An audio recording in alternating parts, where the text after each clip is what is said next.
C'est notre 68e épisode que nous vous proposons cette semaine. Il y a plein de choses au programme. Deux chroniqueurs qui vous parleront par exemple de Google, de business, de Apple, de Samsung et bien d'autres choses encore.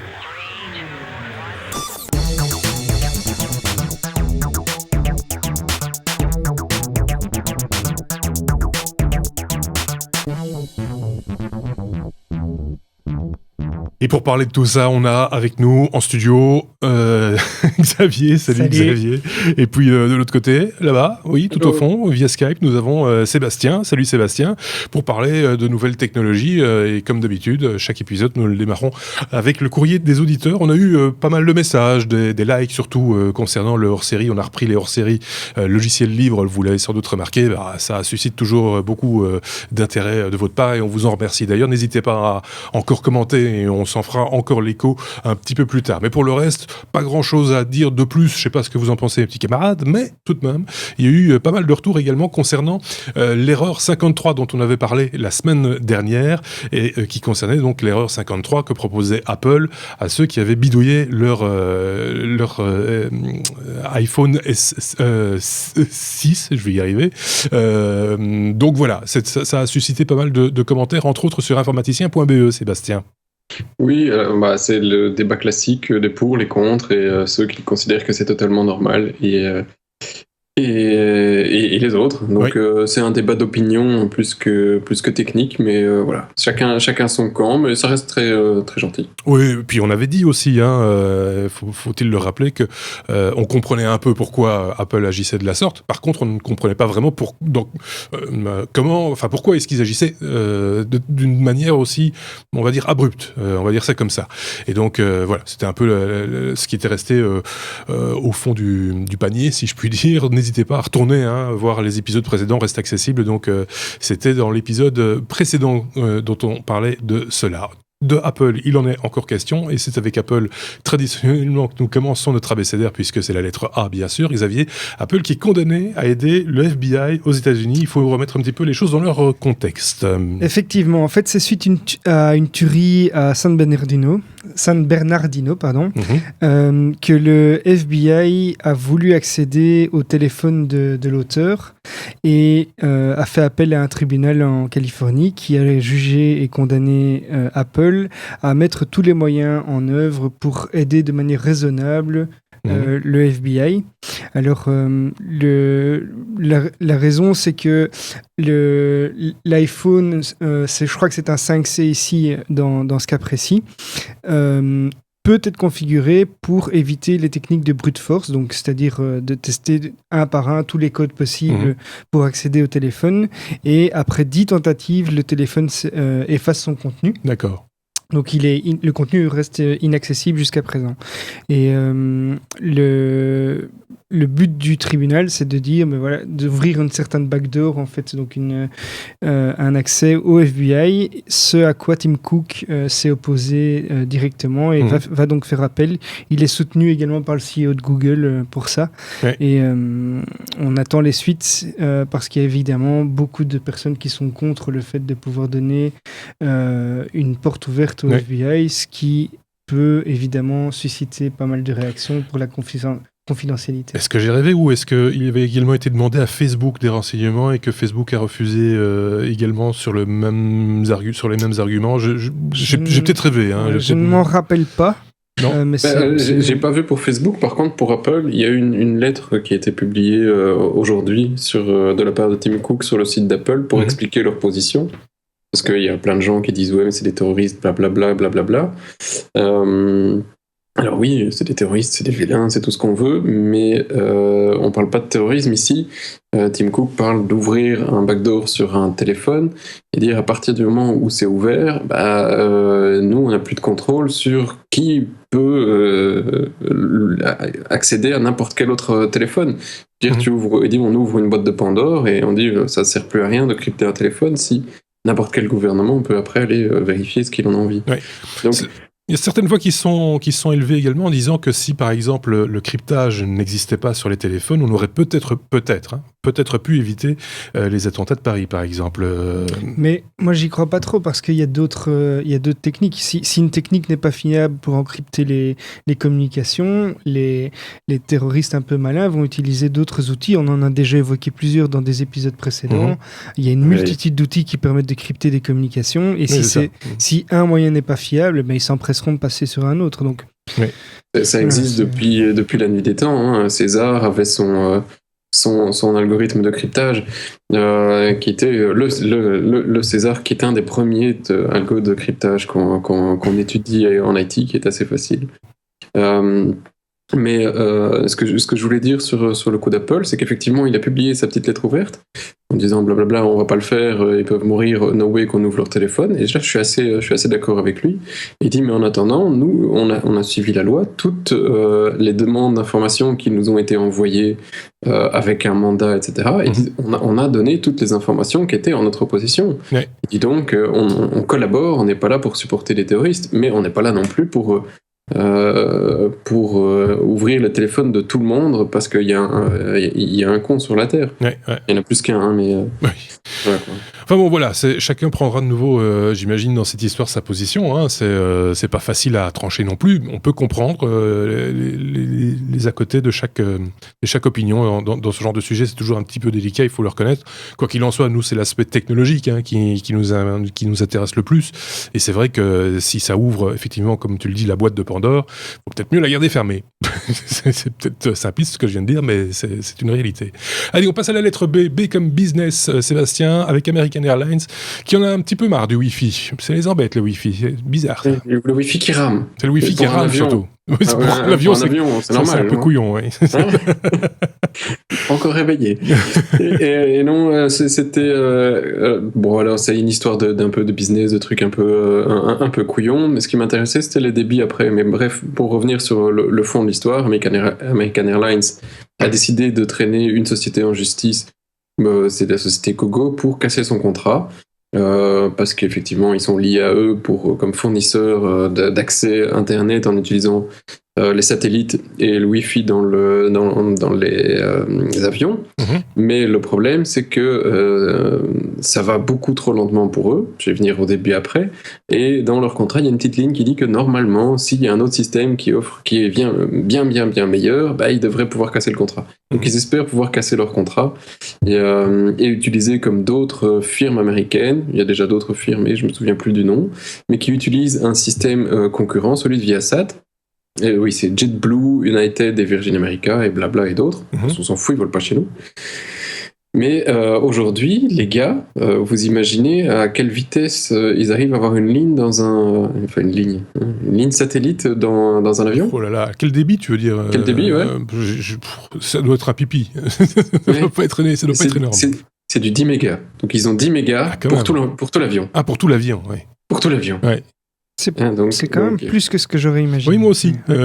Finalement, enfin, dans un avion, il y a combien de passagers? 330 passagers qui vont se partager. Enfin, tout le monde ne surfe pas en même temps, mais... Je comprends pourquoi c'est cher après. Hein.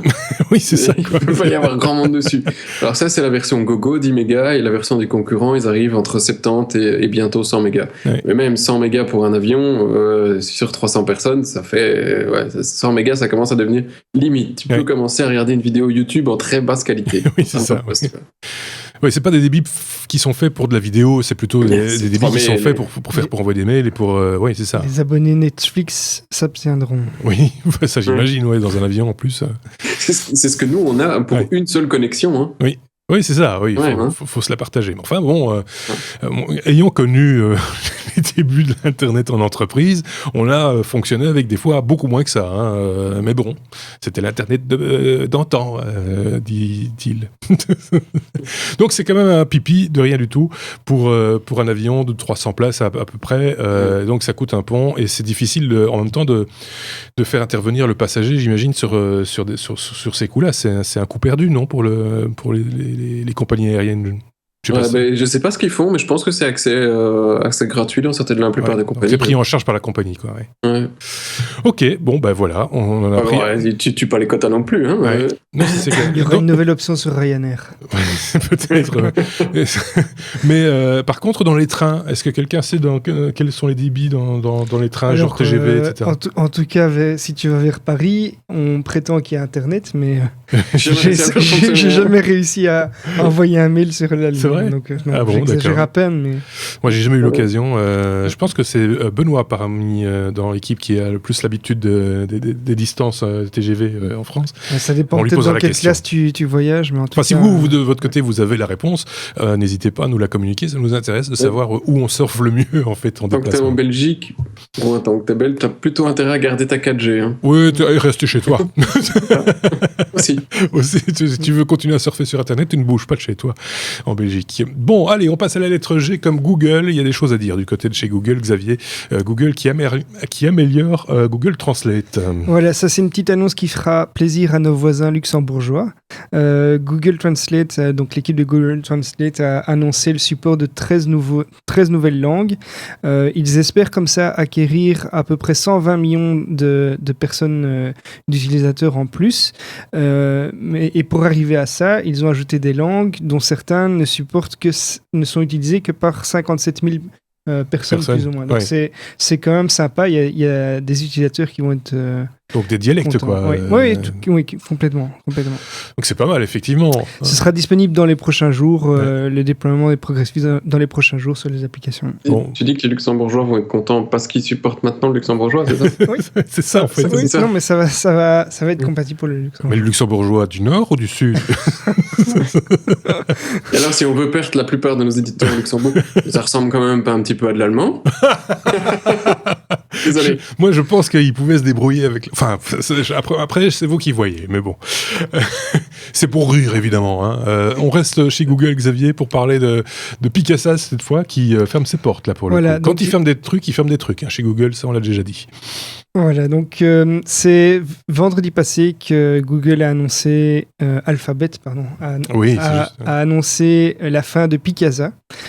Pour ceux qui ne connaissent pas Picasa, c'était un outil assez pratique pour gérer et gratuit pour gérer ses photos. On pouvait très facilement retoucher ses photos, par exemple les yeux rouges, ce genre de choses. Ça existe depuis déjà pas mal d'années et ils ont décidé maintenant de fermer le soft. Ils vont commencer d'abord par fermer le support et ensuite ils vont fermer l'outil complètement pour le remplacer par Google Photos qui contient plus de fonctionnalités, qui permettent d'éditer ces images aussi. Qui est complètement intégré à Drive maintenant. Qui est complètement intégré. Et donc c'est une transition assez logique qui va commencer à partir du 1er mai. D'accord. Donc voilà, patience.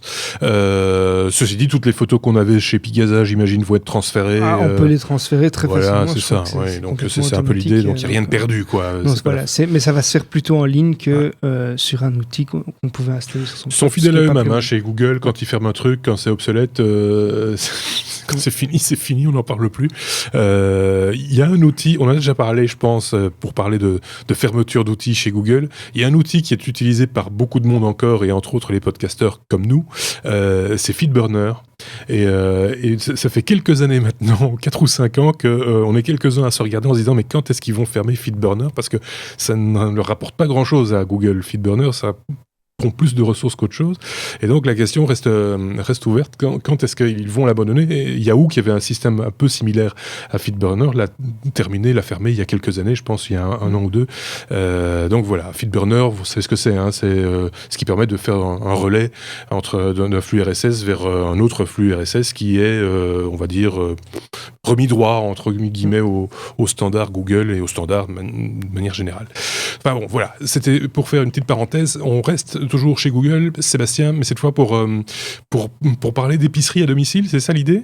Oui, c'est ça. Alors, c'est pas les seuls. Il y a Amazon qui le fait déjà aussi.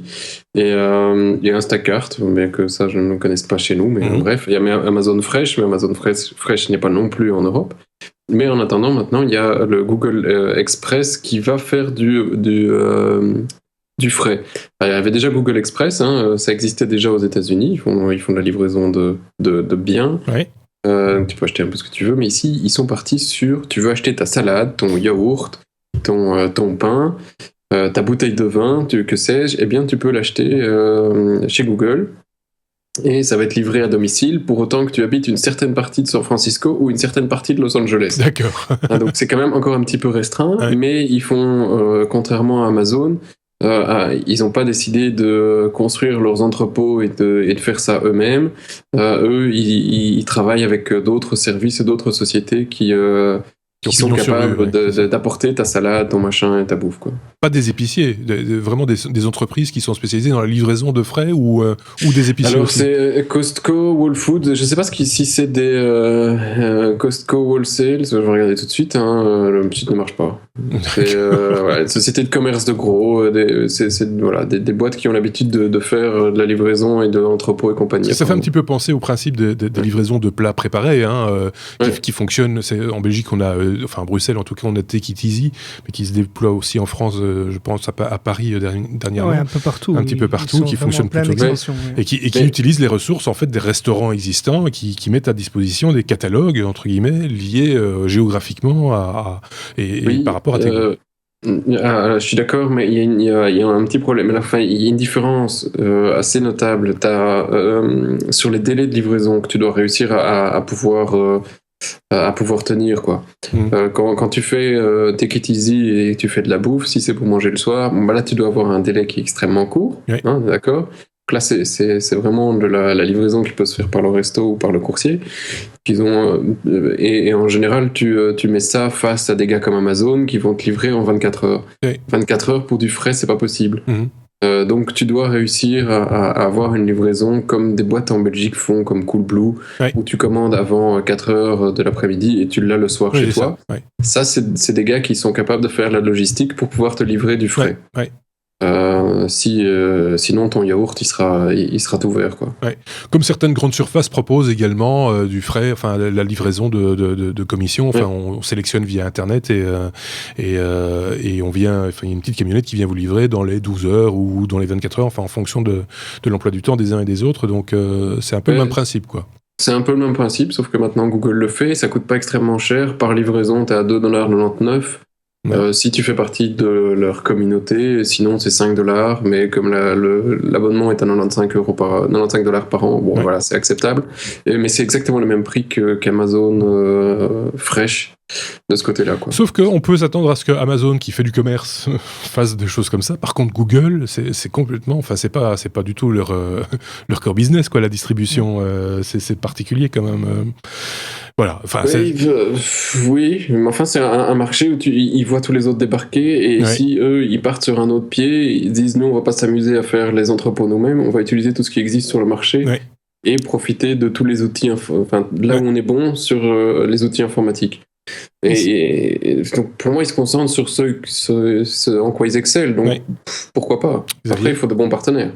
Ils sont en train de capitaliser comme ça de la même façon avec Google. Après le rachat de Waze, ils sont en train de lancer une solution de covoiturage également, donc on voit qu'ils vont vers ils commencent à utiliser pas mal de technologies qu'ils ont pour développer d'autres services, donc ok, bon ben voilà, ça c'était pour la lettre Et pour les autres trucs que tu peux acheter sur Google Express, qui ne sont pas de la bouffe, tu vois, ils vont chercher chez des trucs genre Toys R Us, Barnes & Noble, Target, Staples, tous les trucs, des grandes enseignes américaines, quoi. Ok, bon, affaire à suivre, comme on a l'habitude de dire, mais avant que ça arrive chez nous, il faudra du temps quand même, à mon avis. 5-10 ans, voilà.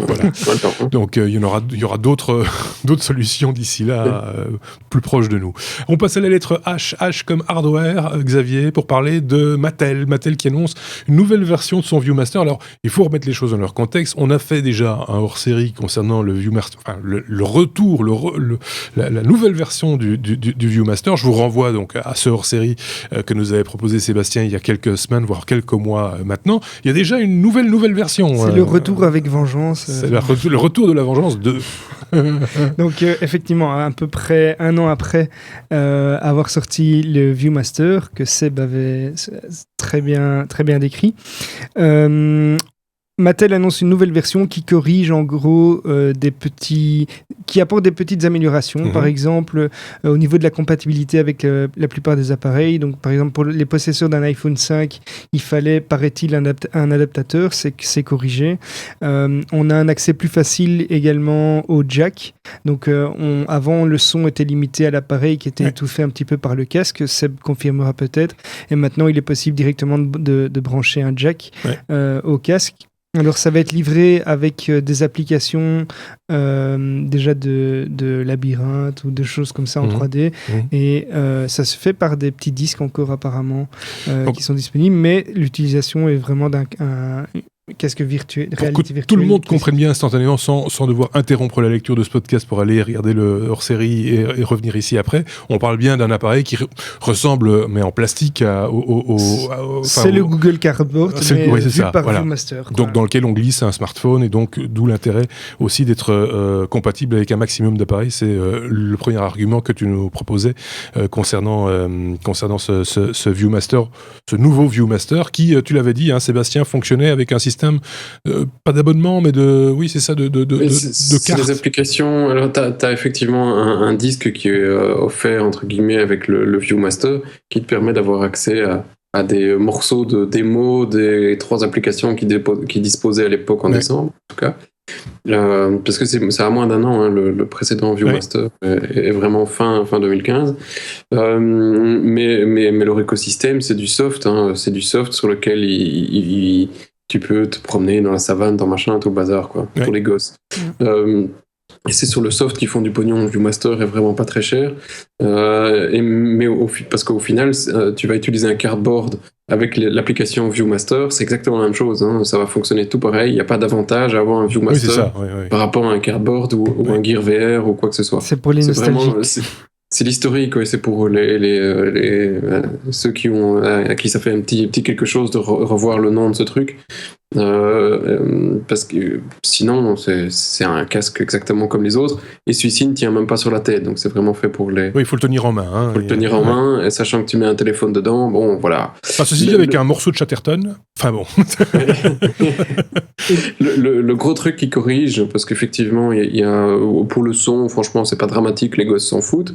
Le gros truc qui corrige surtout, c'est l'attache au niveau du téléphone. Donc c'est difficile à expliquer, mais c'est au moment où c'est un clapet que tu ouvres dans lequel tu mets ton téléphone, tu le refermes, et là la magie commence. Le problème, c'est que le petit clapet qui est au-dessus, il est pas super solide, et donc effectivement, si tu laisses les gosses un petit peu s'énerver avec, le truc s'ouvre et tu as une probabilité de perdre ton téléphone. D'accord. Donc ça, c'est vrai que c'était pas génial, c'était pas fait super bien. D'accord. C'est annoncé pour cet automne et au prix de $40. Je sais pas à combien. Je crois que c'est un peu plus. L'autre était $30. Ouais, si je me quelque chose pas. comme ça. Ouais, un truc comme ça. Ouais, il y a un peu plus de technologie. Ça chauffe à mort. Oui. D'accord. Ok. Bon, ben voilà. C'est un petit bidule qu'on aime bien. Vraiment pas nostalgique. Oui, c'est ça. C'est un petit bidule qu'on aime bien. Et dans le cadre de la réalité virtuelle ou de la réalité augmentée, ce genre de truc, ça nous intéresse de près aussi. Là, c'est plutôt sympathique. C'est pour les enfants. C'est pas très cher en plus. Seb. On reste chez Mattel, en fait, oui, c'est ce que j'allais te dire, pour parler d'une imprimante 3D pour les enfants. Alors là, on peut dire que l'imprimante 3D, elle est lancée, pour le coup.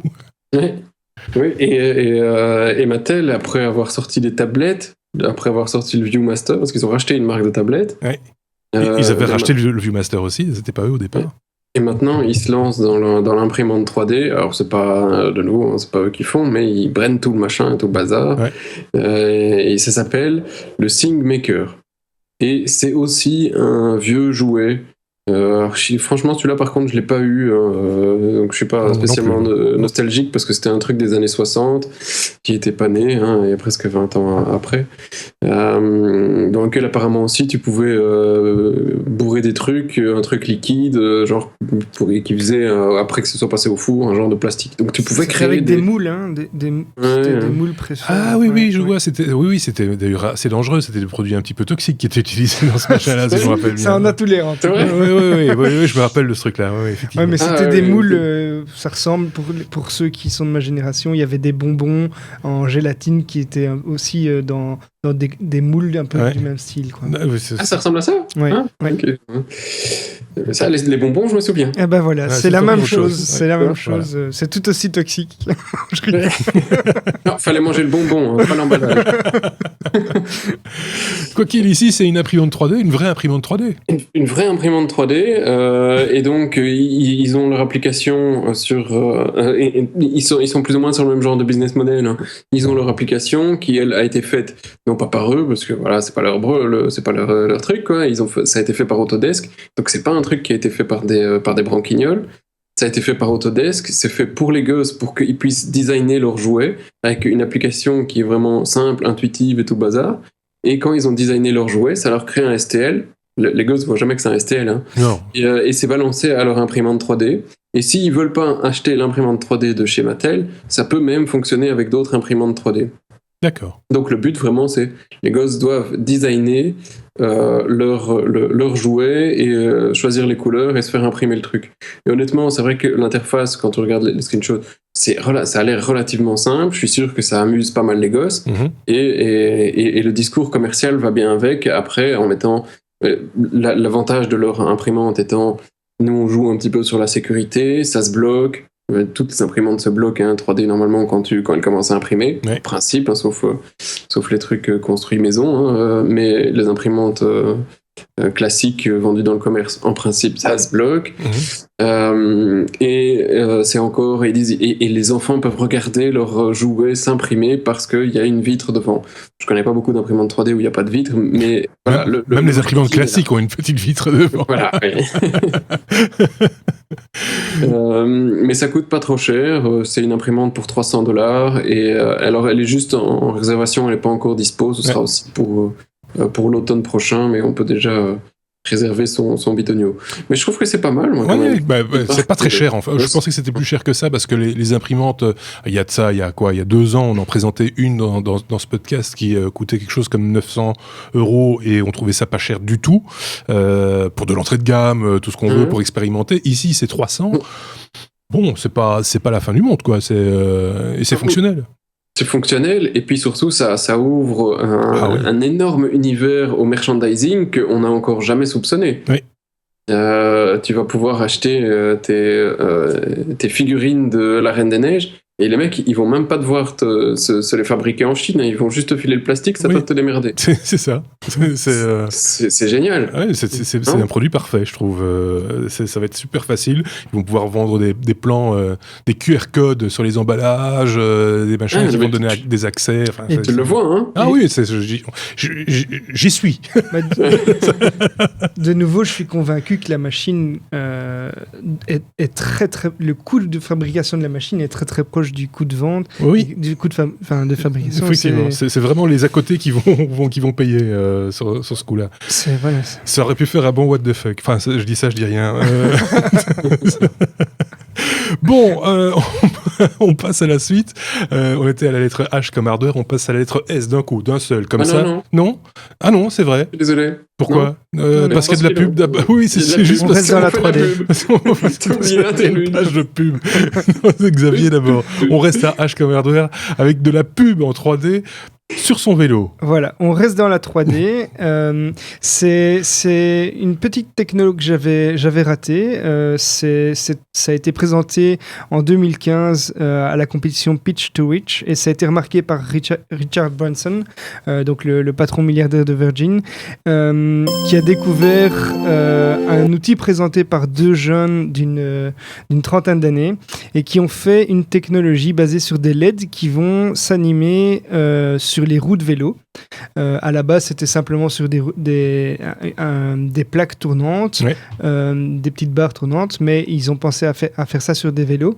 Et ça va permettre d'afficher des hologrammes en 3D dès que la roue tourne à plus de 4 km/h. D'accord. Et c'est vraiment impressionnant pour ceux qui peuvent nous voir. Il y a une vidéo qu'on voit. Si vous ne pouvez pas voir la vidéo, vous avez peut-être déjà vu ça, ces ventilateurs qui donnent l'heure. Tu vois ce que je veux dire ? Qui qui affiche avec des LED donc, en fonction de la vitesse de rotation du ventilateur qui est contrôlée. L'affichage des LED qui clignotent très rapidement arrive à afficher des heures, et donc c'est un peu ça, c'est un peu le même principe ici, sauf que là on va beaucoup plus loin. C'est en couleur, c'est en 3D. C'est en couleur, il y a un grand nombre de couleurs supportées. On a vraiment un effet, une animation en 3D, et alors ils ont facilité la création de ces hologrammes, puisqu'on va pouvoir utiliser un logiciel 3D assez classique, et on va pouvoir uploader ça vers l'appareil en Wi-Fi ou en Bluetooth. Et le prix, ils disent que c'est à portée de bourse des grands magasins et de la grande distribution. Donc voilà, je pense qu'ils vont financer ça quand même. Ceci pour dit, les ça grandes fonctionne marques. bien quand tu roules dans le noir, hein, parce que en plein soleil... Alors, ils disent qu'en journée, c'est visible aussi. Ah oui. Donc, j'ai vu des images où on voit ça dans des grands magasins exposés. Ouais. Donc, c'est sympa à voir. L'autre question qui se pose, c'est l'aspect sécurité, parce que c'est vrai que c'est le genre de truc qui peut distraire un automobiliste. Vous avez un cycliste qui passe devant vous avec des roues publicitaires comme celle-là, c'est assez surprenant, donc ça peut distraire le... Il y a deux côtés. Le cycliste, on le remarque. Oui. Maintenant, Oui. c'est vrai que ça peut distraire. Donc voilà, ça peut... Prochain Tour de France. Hein. Oui, peut-être. Mais ce qu'il y a, c'est que quand le cycliste est de dos ou de face, on voit rien du tout. Il faut qu'il soit de profil. Oui, tout à fait. Donc il faut le dépasser. C'est ça la seule solution pour voir la pub. En fait, c'est marrant à voir si vous avez l'occasion à aller jeter un œil. Il faut le faire de côté. Ouais. Ok, c'est une chouette techno qui est en fait une vieille techno, hein, qui est remise au goût du jour et qui évolue, c'est pas mal. Allez, on peut passer à la lettre S pour le coup, hein, là c'est bon. Lettre S comme Samsung et des fuites concernant le Galaxy S7, Sébastien. Ouais, c'est plus des fuites, c'est des rivières. Oui, c'est ça. Mais... Oui. Et c'était pour commencer un petit peu à remettre l'eau à la bouche pour la semaine prochaine, parce que la semaine prochaine, ce sera le Mobile World Congress. Voilà. C'est quoi? C'est un truc... c'est le plus grand rendez-vous concernant tout ce qui est mobile. Hein, Ouais, en gros. Et c'est à Barcelone, c'est même pas loin. Voilà. On n'ira pas, mais... Ouais. mais voilà. Mais entre-temps, bien sûr, du coup, il y a plein de fuites. On sent aussi que l'actualité technologique côté smartphone s'est un petit peu calmée. On l'avait déjà remarqué la semaine dernière. Et puis, de temps en temps, il y a comme ça comme tu dis, des petites rivières qui s'écoulent. C'est le cas ici avec le S7.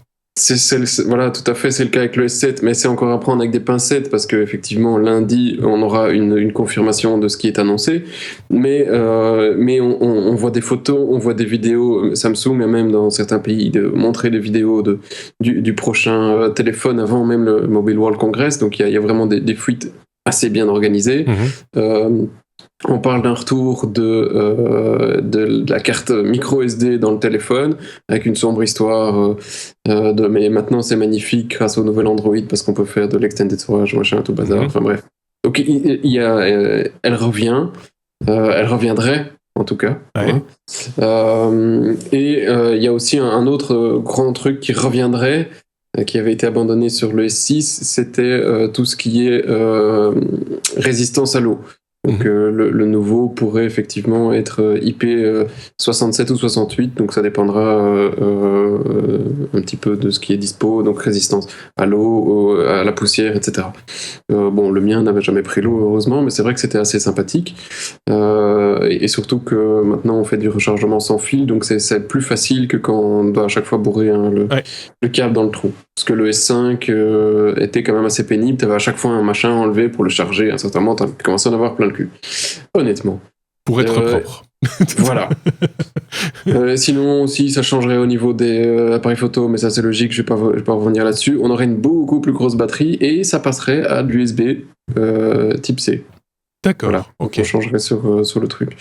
En dehors de ça, il y a aussi des rumeurs sur le fait que Samsung, peut-être oui ou non, commencerait à te proposer un service pour avoir toujours le dernier téléphone.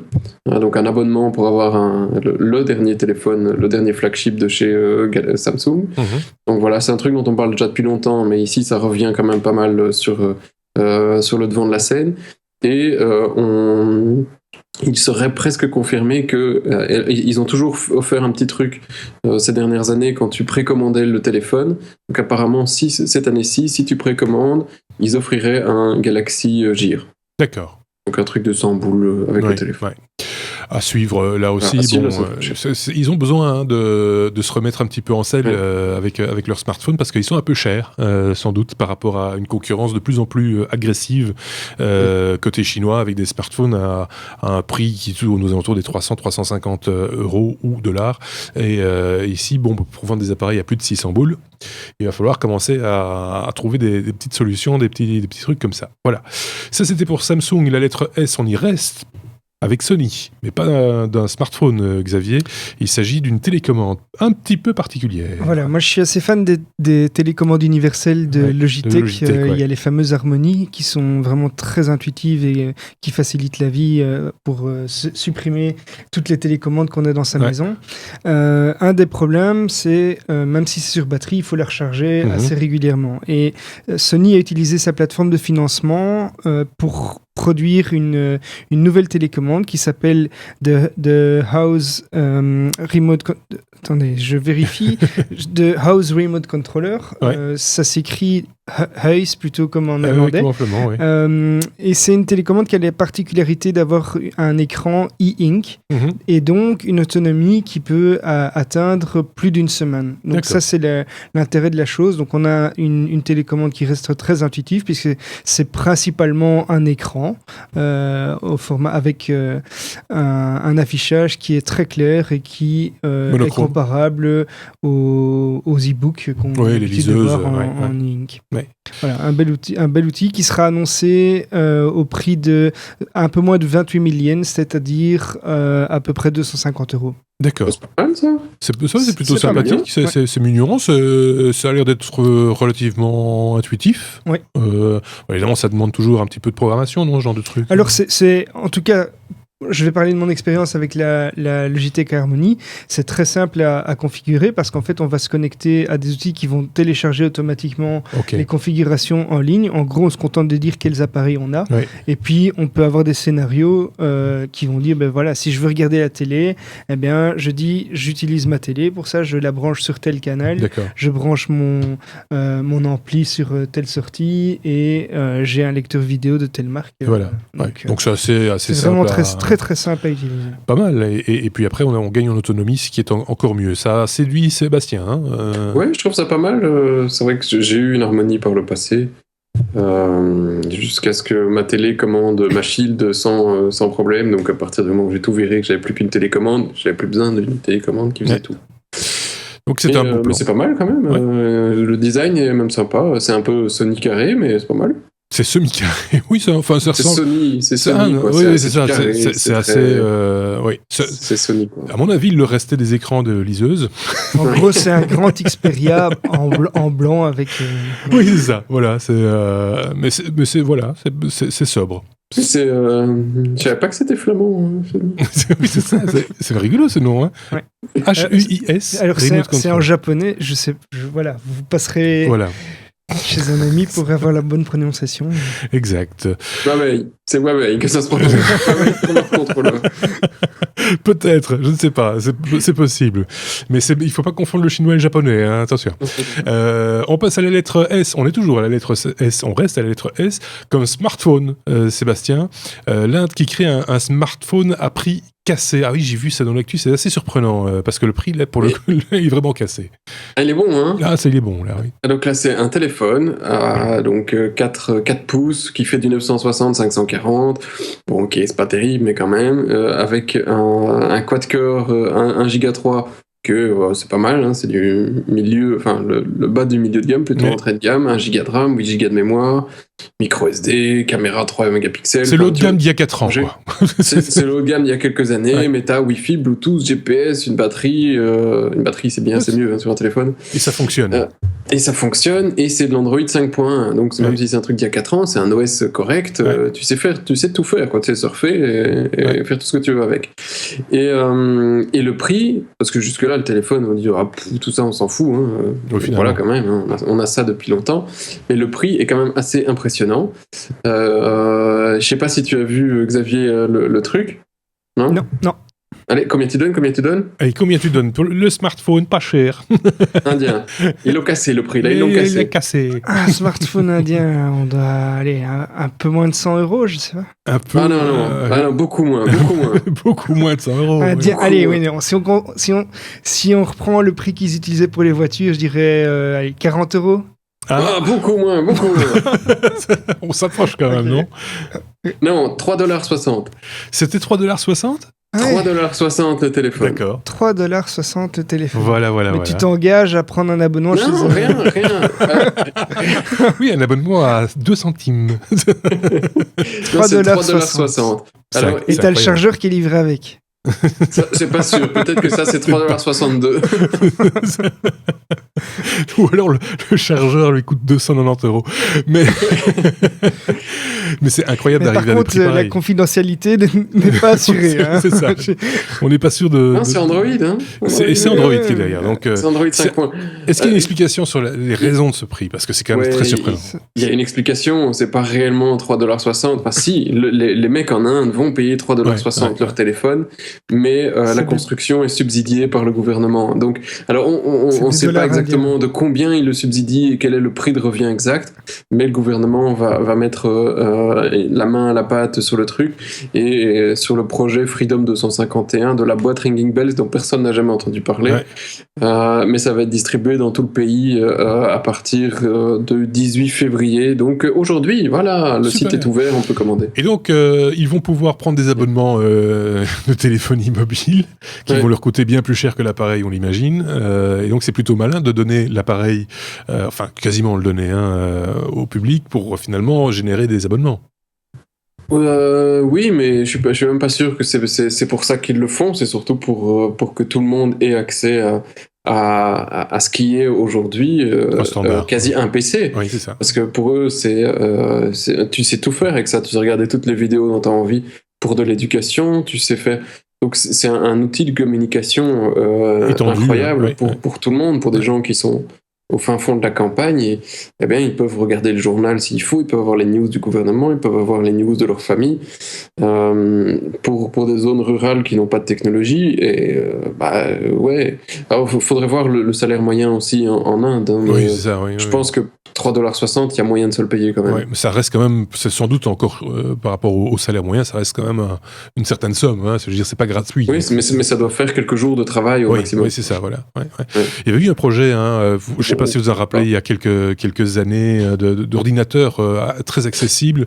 J'ai oublié le nom et j'essaie de me rappeler plus tantôt. Et c'était même un truc que tu pouvais recharger en manivelle, en tournant la manivelle. Ouais. C'était un portable, enfin c'était tout en plastique de couleurs différentes. J'ai oublié complètement le nom. Je me souviens plus du nom. Par contre, voilà, j'ai retrouvé le revenu moyen en Inde. Le revenu moyen en Inde par habitant, c'est $128. Ouais. Donc $128, 3,60 $, c'est abordable, quoi. Ouais. Oh, le nom de cet ordinateur, c'était One PC for... C'était quelque chose, je sais plus, voilà. Enfin bref. Bah, si quelqu'un le retrouve... Si quelqu'un le retrouve en commentaire, c'est bienvenu, effectivement, parce qu'on voudrait bien avoir des nouvelles de ce projet aussi, parce que c'est vrai que des projets comme ça, on en a régulièrement, on voit régulièrement des initiatives, des fois publiques, des fois privées, ou des fois les deux en même temps, qui vont dans ce sens-là. Je pense d'ailleurs que l'ordinateur en question, qui était très peu coûteux, avait été imaginé par des étudiants de MIT, si je ne dis pas de bêtises, et donc ce sont des projets qui des fois voient le jour, avancent et portent la technologie là où normalement les gens ne pourraient pas y avoir accès, et c'est ça qui est intéressant aussi, c'est de pouvoir développer ce genre de choses.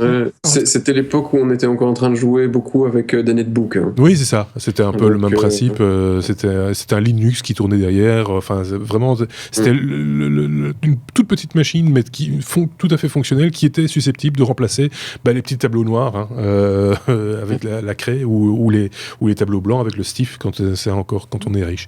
Oui. Mais ça aussi, potentiellement, le smartphone à cette taille-là, avec cette résolution, il peut remplacer... Il peut aussi, effectivement, remplacer ce chose.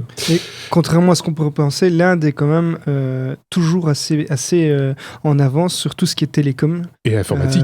On a, par exemple, les projets, le Project Loon dont on avait parlé de Google, qui était Internet partout en Inde, via des ballons, couvre l'entièreté de l'Inde. C'est un des premiers pays à avoir été testé. On en avait parlé de ça, du projet Loon avec avec Patrick dans un hors-série. Il faut remonter un petit peu en arrière. On vous en avait déjà parlé, Sébastien. Mais le problème de l'Inde, quand même, c'est qu'ils sont aussi 1,2-3 milliards de... C'est ça, hein, de personnes. Je sais pas, je les ai pas comptés récemment. Mais... Donc en 2013, ils étaient 1,2 milliard. Ouais. Donc c'est vrai qu'ils sont très en avance, mais sur 1,2 milliard, t'as quand même beaucoup de gens qui sont... qui sont sur la touche, c'est clair. Qui sont loin d'avoir accès à la moindre technologie. Donc moi, je trouve ça génial. Xavier, non? Oui. Non. Ok, bon, ok. Voilà. Plus rien à dire. Voilà, c'est bon. On l'a dit, c'est bon. On reste chez toi, Sébastien. On continue à parler smartphone avec une annonce de ARM. On a parlé des bons résultats de ARM la semaine dernière. On s'était réjouis pour les bons résultats d'ailleurs de ARM, qui annonce enterrer les PS4 et Xbox One en 2017. Je me demande ce que ça a un rapport avec les smartphones. C'est tout à fait ça. Oui. Parce que ils disent, ils ont fait une petite conférence où effectivement ils ont dit qu'ils étaient tous très contents. Et bien ils ont aussi annoncé que selon leurs calculs, leurs estimations, leur machin tout le bazar, d'ici la fin de 2017, donc c'est pas début 2017, fin 2017, on va enterrer officiellement tout ce qui est PS4 et Xbox One en performance avec leurs processeurs prévus pour du mobile, donc tablette et smartphone. Et smartphone. Alors, ils disent qu'aujourd'hui, avec ce qui sort maintenant sur le marché, on a déjà enterré les Xbox 360 et PS3 et compagnie, et que la PS4, elle a l'équivalent de 1,84 teraflops. Donc c'est le teraflop, c'est le nombre d'une opération sur un flottant par seconde. Donc teraflop, ça fait quand même beaucoup d'opérations par seconde. Et donc il y en a 1,84 et aujourd'hui, pour la fin de 2017, ils espèrent eux arriver déjà à 2 teraflops. Donc ils vont les exploser. Mais c'est très loin de ce que fait le marché PC. Le marché PC, on est quand même aussi encore très très très loin au-dessus. Donc, on a quand même encore de la marge de ce côté-là. Pour récupérer les performances possibles en PC. Mais quand même, ça reste assez impressionnant et on le doit à des partenaires d'ARM comme Samsung, Texas Instruments, mais aussi une autre société qui a annoncé qu'il allait très très bien, Nvidia. Nvidia, voilà, avec sa Shield, avec sa tablette et son Android TV. Ils font des trucs exceptionnels, mais ils viennent du monde PC, donc ils ont aussi un énorme background sur leur GPU. Et Nvidia a annoncé en même temps cette semaine que, alors que le marché PC chute, eux, ils sont en train de faire une progression assez impressionnante dans leurs résultats. Donc, ils sont en train d'écraser tout le monde, mais grâce à tout ce qu'ils font, que ce soit en machine learning, que ce soit en mobile, que ce soit en PC, etc. Mais voilà, ils ont décidé, Nvidia et ARM aussi, manifestement, c'est puissance. Rappelons que la Shield, par exemple, c'est sans doute le rapport prix-puissance le plus important qui existe sur le marché, je pense. Oui, et qui, aujourd'hui, pour moi, n'a toujours pas trouvé d'équivalent sur le marché. Et ça fait, je dirais, 8 mois, 9 mois qu'elle est déjà sur le marché. Là, je pense en juin l'année passée. Et elle n'est toujours pas battue. Donc, personne n'a été sur Terre, là. Donc encore une histoire, comme on a l'habitude de dire, à suivre. Toutes ces histoires sont toujours à suivre de toute façon, ça c'est clair. On va quitter la lettre S, on va s'attaquer à la lettre T, et on arrive déjà tout doucement au bout de cet épisode, Xavier, pour parler de Tesla. Parce qu'on fait aussi dans les voitures maintenant. Il passe là. Il est là.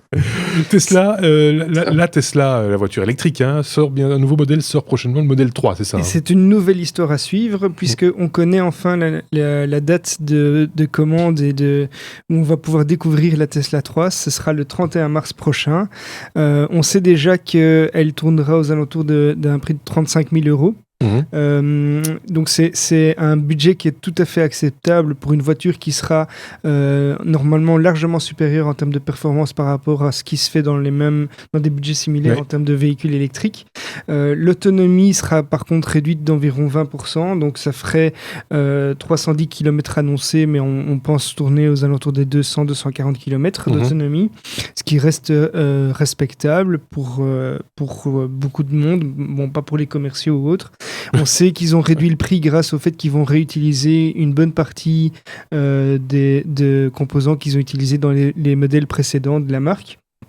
Et donc, le petit bémol, c'est que pour 35 000 €, on aura le modèle de base avec des options qui peuvent faire monter le prix à 60 000 €, aux alentours de 60 000 €. Ouais. Mais donc, on découvrira ça et les précommandes seront disponibles à partir du 31 mars. Modèle 3 de chez Tesla à suivre donc, et c'est vrai qu'il existe sur le marché, je vois chez BMW par exemple, des modèles qui sont un petit peu plus chers, même je pense que les 35 000 € en question. C'est un modèle sport, toujours un peu sport. Alors, ce sera nettement moins sportif que la Tesla, mais on ne sait pas. Enfin, je n'ai pas trouvé, en tout cas, moi, de photos du modèle 3. Ça devrait être une petite urbaine ou quelque chose comme ça, non ? Enfin, je sais pas. On pense que ce sera un compromis entre la modèle S et le SUV, donc ce sera plus familial. Seb avait levé son doigt. Ah oui, j'ai levé le doigt. Est-ce que tu veux une vraie Tesla, guillemets, modèle S pour 500 boules, enfin 500 €. Hein. Ah oui, ça, oui. Il y en a une pour les enfants, c'est ça ? C'est ça. C'est ça. Il y a la marque Flyer qui a fait ça cette semaine, qui a lancé une Tesla pour enfants. 448 €, donc c'est même pas non plus hors de prix, hein. Et elle est électrique. Bah oui, mais c'est un peu comme le jouet électrique de ce gabarit-là, de cette taille-là pour les enfants de 3 ans, hein, même, enfin entre 1 an et 3 ans, ça existe depuis très longtemps, hein, les voitures, les Jeeps, les machins, etc.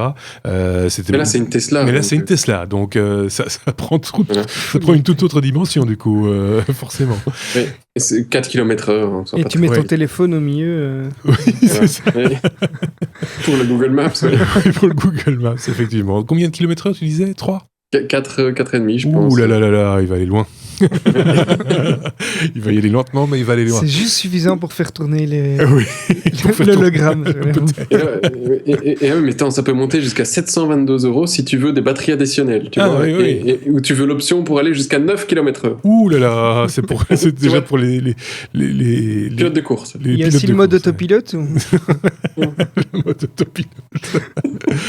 Enfin bon, Tesla Model 3, on l'a dit, on suivra comme d'habitude. Et puis on termine avec la lettre T toujours, et Twitter, Sébastien, Twitter qui incorpore les GIFs et les vidéos sur ses fils d'actualité, c'est ça, hein ? Ouais, alors ils ont lancé les GIFs il y a même pas quelques jours, quelques heures, mais ça dépend quand vous nous écoutez, sur les GIFs animés sur la plateforme, donc ça y est, ça peut bouger, machin, hein. Ok, personnellement je m'en fous, mais c'est important pour eux, donc voilà. Et pour certains, beaucoup aussi, hein, parce que depuis que Facebook met des GIFs animés, voilà, ça déborde partout chez moi de GIFs animés. Ouais. Dont les sempiternels GIFs animés qui ne terminent jamais sans chute, débiles qu'on voit tout le temps. C'est insupportable, mais ça va passer un jour. Et donc maintenant, on va voir ça sur Twitter aussi, ça c'est la bonne nouvelle. La deuxième bonne nouvelle, c'est que on va aussi pouvoir publier des vidéos, mais apparemment ce sera peut-être un peu compliqué, mais j'ai pas encore tous les détails parce que ce n'est pas encore distribué chez tout le monde, mais c'est en cours. On va pouvoir envoyer des vidéos en privé. Pour le moment, on pouvait pas, on pouvait en public, mais en privé, si tu voulais montrer une vidéo de toi tout nu, tu pouvais pas. Et maintenant, tu peux. Super. T'es pas obligé d'être tout nu, mais tu peux. Et en même temps, parce qu'effectivement, ça c'est au moment où on a préparé le podcast, parce qu'on a préparé ça en journée avant de pouvoir se l'enregistrer. Il y a 10 minutes avant le début de l'enregistrement, j'ai reçu encore un mail de la responsable presse de Twitter qui disait on va encore lancer des nouvelles fonctionnalités. Donc pour le moment, ils se déchaînent, hein, et tu vois qu'ils sont vraiment... Ils avaient lancé la semaine dernière la possibilité de gérer plusieurs comptes. Ah non, ça c'est sur Instagram, pardon. Ça, on peut le faire sur Twitter depuis un bout de temps. Je sais pas pourquoi j'étais parti là-dessus, j'étais resté avec cette idée en tête de multi-compte parce que je trouvais ça tellement bien. Mais voilà, je l'ai dit. Non, ici maintenant, ils ont décidé de s'adresser aux professionnels parce qu'ils te sortent toute une série d'études, effectivement, pour discuter avec la relation client, avec leur marque et tout le bazar. Twitter, c'est important, c'est ça coûte moins cher, blablabla. Et bien, du coup, et ça, c'est vrai que j'utilise personnellement de temps en temps Twitter pour râler sur une marque parce qu'il y a un truc qui me plaît pas. Et du répondant, oui. Il y a du répondant, en général, tu as toujours bien quelqu'un derrière. Là-dessus, ça marche pas mal.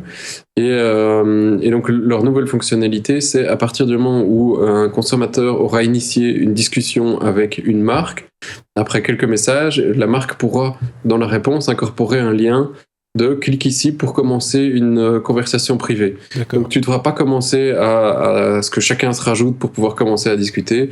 On va pouvoir commencer directement à avoir une conversation avec une marque en privé suite à une râlerie publique. Ouais. Ce qui est souvent le cas, parce qu'en général, c'est ton truc il était moisi, je suis pas content de livraison ou un truc comme ça. Et puis d'office, la marque doit derrière, c'est quoi ton numéro de livraison? Oui, c'est ça. Et puis il faut se suivre pour parler en privé, etc. Ouais. Donc c'est pas toujours évident à gérer. Et maintenant, ce sera possible directement. Ok. Donc c'est pas mal quand même. Ça se bouge du côté de chez Twitter. On va te dire qu'il était peut-être temps en même temps. Comme quoi, j'ai confondu avec un autre truc, Instagram. C'est que dès que ça bouge de ce côté-là, l'air de rien, on fait quand même des parallèles entre les différentes applications.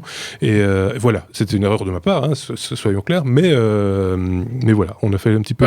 Ils suivent tous plus ou moins le même genre de schéma pour le moment. Ils rajoutent tous du GIF animé, ils travaillent tous sur la messagerie privée. Facebook a beaucoup bossé dessus, machin, tout le bazar. Donc ils vont tous plus ou moins dans la même direction, ils se regardent un petit peu en jeune faïence.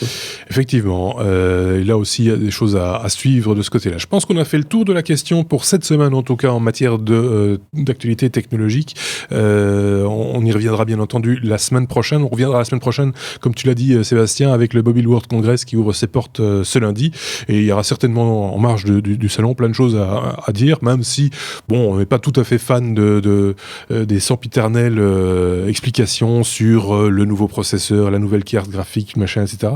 Par contre, sur la politique globale d'une marque comme Samsung, comme Sony, comme d'autres, là, ça peut avoir un intérêt. Donc, on y reviendra aussi. On aura pris bien le temps de trier l'actualité qui est publiée à gauche à droite, puisque je le rappelle, ces épisodes hebdomadaires, c'est une espèce de petite revue de presse qui nous est propre à Sébastien, par exemple, ou à Xavier, par exemple, ou à d'autres dans l'équipe, Marc, Benoît, etc.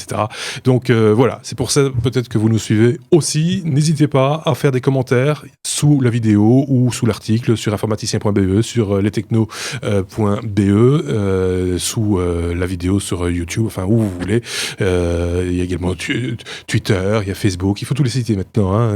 Google Plus et Instagram. Il y a un compte je m'y suis pas encore mis. Il y a un compte Instagram, les technos. N'hésitez pas, il y a 3 photos pour l'instant, c'est terrible.